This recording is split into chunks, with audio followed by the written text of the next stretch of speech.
So with the new meta being out, some people are having a difficult time trying to get this done.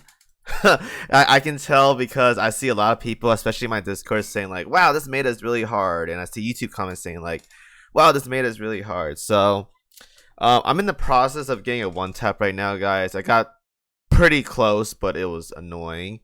I'm probably gonna do it on manual for my current setup, but I'm probably gonna do it tomorrow because this amount of RNG is pretty bad.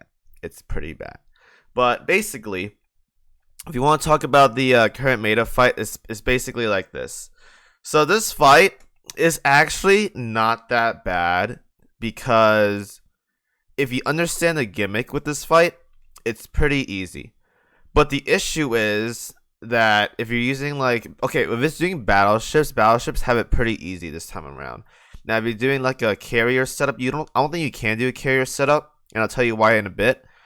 But if you do a carrier setup, you gotta use one battleship, and I'll explain again why. But the reason why you want to use two and you won't get as good of a performance is because of the plane loadout you have to use. So essentially, this meta fight, Repulse meta spawns with 3 shields, and it has a different gimmick. Now, the best way for me to explain it is like this. She's going to spawn with a red, purple, and blue shield. Now, the first shield she gets is the red one, and she has a lot of damage reduction. Basically, the first 2 shields she throws up has damage reduction on it. The first one being more, the second one being slightly more. Or slightly less, my bad. Or not slightly less, less. To get rid of the shield, you have to do either battleship volleys, carrier airstrikes, or torpedoes. So going by that, it's like there's like a point system, whatever. I think it was like someone said like 2 points airstrike, 2 points for battleship volleys, and 1 for torpedoes or something like that. Yeah, something like torpedoes. But basically how it works is every phase has 8 points, and you got to fulfill 8 points to go into the next position, right? So if the fight consists of, if you start the fight and you do your whole airstrike, that's only 6 points. So even if you go through your full rotation the first time, you're not going to pop that first shield, and then the second airstrike you do is going to have the damage reduction once again. So in order to do this fight properly, you have to get torpedoes out ASAP. One of the best strategies you can do for this fight is grab very fast torpedoes and just start spamming them right away. Spamming them as much as you can. I'll go ahead and show you guys an example run, assuming I don't lag. I probably am going to lag, so excuse me. But this is my manual setup. I'll go ahead and do like a better setup. But I'll show you guys an example of how this fight is going to turn out and how I built it. Assuming I have the proper torpedoes. The proper torpedoes I would use, if you guys want to get like a consistent damage output, is use the fastest torpedoes you guys got. I think there's like second or third fastest one right here. But you want to get fast torpedoes. This is like basically what you give anchorage, you give to your Vanguard ships to help them pop that shield faster to go into the next wave. Because what you really want from this fight is to have your carriers do maximum damage output. So for example, this setup I'm using right here, Haku and Shinano are the big damage dealers here. I want them to have the shields down as low as possible so they can get higher damage output out.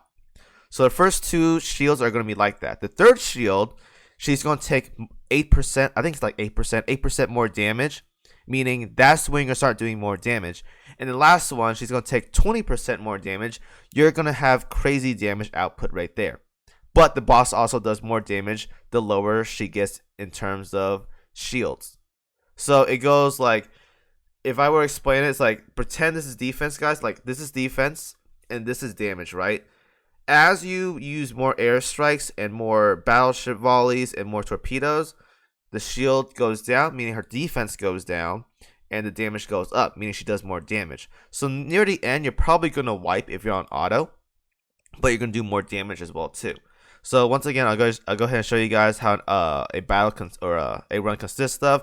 Now, there's going to be like a little bit of lag, I apologize, but this is generally how it works. So I start the fight off with just fast torpedoes, pop that shield ASAP, and then You see the red, purple, and blue shields right here? That's generally how it works. So with this setup right here, let me move my I'll put it right here. I'll put it like right here. So again, my torpedoes are going out really fast, right? And when my torpedoes are going out fast, that means I'm lowering the shield. So Nagato volley right there, 2 shields down, both my airstrikes went off, and see how the red shield just disintegrated? It's gone because I did 2 torpedoes, Nagato volley, and 2 airstrikes. So that's 2, 6, 2, 4. Wait, my bad. It's 2, 4, 6, and then 2 in the front. That's 8 points. That means the red shield goes down. All right. And now another 2 airstrikes again. Now the purple shield is down, right? So now you're seeing like more airstrikes, more torpedoes, more battleship volleys means the health of Repulse Meta is going to drop lower and lower. So at this point, her shield's down twice. She takes 8% more damage, right? So when she takes 8% more damage, you're going to do more damage right here. Boom. It does 5,000. This is without Hell in a Scan, so it's okay. And then your airstrikes do more damage right here. All right. So at this point, there's no shields. You see right here, she has no shields. That means she takes 20% more damage. But notice how much damage I'm taking on my Vanguards right now. I'm taking so much damage on my Vanguards. It's insane because she has that damage increase, right? So I'm gone right there. I didn't even get my 3rd airstrike off. But if you survive that, generally, you should get, with this sub, you get about 1.1, 1.2 million score, depending on Hell in a Scans and all that. But if you survive that 4th airstrike, you should generally get around that ballpark area. So if you guys want to see my setup, this is what I use for the whole meta thing. This is how I build it. If you guys want to copy, go ahead. I've also had good luck using oil tanks as well too. If you guys want a more consistent damage output, I use these things right here, aviation fuels. These are really nice, and I'm not kidding you guys. Like, I think in terms of like my best auto scores, I had this loadout. It is really good.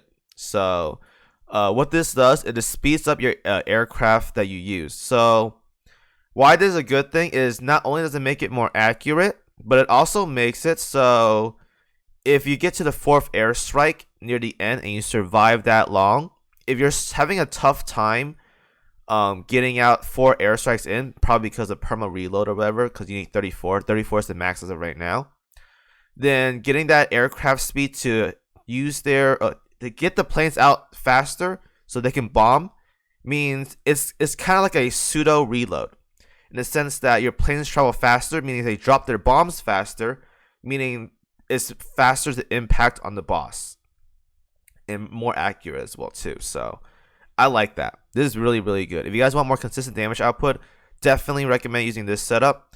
Otherwise, if you guys want to go for more damage output, you guys want to do like go for high scores or whatever, Steam Catapult works here too. But this is generally the best setup as of right now to use for this current fight. Now you have to use comets because comets lets it so you use 4 airstrikes. If you use like anything like a Helldiver or a Tenrai, you can't do that, because if you do that, you can't get 4 airstrikes out in time, even with Nagato's reload buff. You can do like Tenrai and the Sai-Un or whatever torpedo bombers, but this still isn't enough to do 4 airstrikes in time. I've tried it out. It doesn't work. You have to use comets here, and I know comets are really bad dive bombers. They're horrendous. I hate using them. They do no damage. But specifically for this fight, you have to use them. This is why I have a +11 and +12, because this meta fight is annoying, and you need that reload buff. So this is why I recommend. I use it on Haku. I use it on Shinano as well too. So if you guys want to copy this setup, go ahead. This is what I use. I use bow, but it doesn't really matter because I don't think there's any aircrafts in the Repulse fight. But if you want to copy this, go for it. As for Nagato, if you guys want to use Nagato, use your best AP gun. Use the generic setup. If you guys are struggling with reload, I think use like a. Actually, no. I think it'll be fine because of reloads. Not reload. The buff that Sakura Nagato gives. She gives reload buff, so I think you'll be okay. I use crossbow as well too. And as for my Vanguard setup, it's a generic e-girl setup, but swap out the torpedoes that you're using for a faster one, which I'm using right here, the triple torpedo launcher, the 550. As for Kazagumo, Same thing. Stack as much health as possible because she's gonna sink really fast towards the end. You want to make sure she tries her best to survive. And fast torpedoes once again. And Helena, nothing changed about Helena. Give her the sword and give Kazugumo the hammer for the torpedo stat, and then the great sword for E-Girl, and that's pretty much it. If you want to do a battleship setup, what I recommend you guys do is something like the generic. I don't have to say it, but like the generic. If you guys have all 3 Gotcha UR battleships, go ahead and do that. If you guys don't have Vanguard, use Duke of York. If you guys don't have Ulrich, use New Jersey, New Jersey, Duke of York, and Vanguard. That works too. Otherwise, if you guys don't have New Jersey, then use Vanguard, Ulrich, and Duke of York or something. Pretty much take whatever these 3 are in the back with Duke of York, and then just swap it around. As for Vanguard setup, I think the best as of right now is E-Girl, Helena, and Shimakaze. If you guys can do that, that's great. Definitely gonna make it a lot easier with her torpedo spam. If you guys don't have this setup, use whatever tank you have. Use Helena, and for Shimakaze, I use, like, I don't know. If you have Drake, use Drake. If you guys have Kronstadt, use Kronstadt. That's also a really good benefactor. Tanky DPS, that works too. Or you can try something fancy with like Emden. If you guys want to use if you guys are doing a double KMS backline BBs, use Emden. She's also good here. Or Rune Moose. Rune Moose is also really good here as well too. So any of these choices are fine. Anyone from like the top row, Rune Moose, Emden, Kronstadt, Drake could work here too. And that's pretty much it. So those are the setups I recommend that you guys use for this current meta fight. Gonna be working on a one clear video soon. Probably not gonna be on auto because I hate comments. I'm gonna say it every single time for this Repulse meta. I hate comments, but they force me to use it because I need the reload. Otherwise, I can't get 4 airstrikes out in time, and that's great. So good luck to everyone. I know this meta fight this time around is like much more difficult to understand, but if you guys do understand it, it's not that big of a deal. It's going to be hard to one-tap for sure if you're on full auto. That's a fact. But if you're playing manual, it shouldn't be that big of a deal, especially if you're playing Battleship. And as for full auto, if you want a consistent, and I really do mean consistent performance for your setup, assuming you make it to the 4th round, I can't determine how your Vanguards are going to be when they just walk around face first into Repulse and just take like half their HP gone. But in terms of consistency, I recommend this setup. This is probably the best way you're going to get for full auto, so good luck there. Anyways, hope you guys enjoyed the video. Let me know if you guys have any questions, and as always, I'll see you guys in the next video.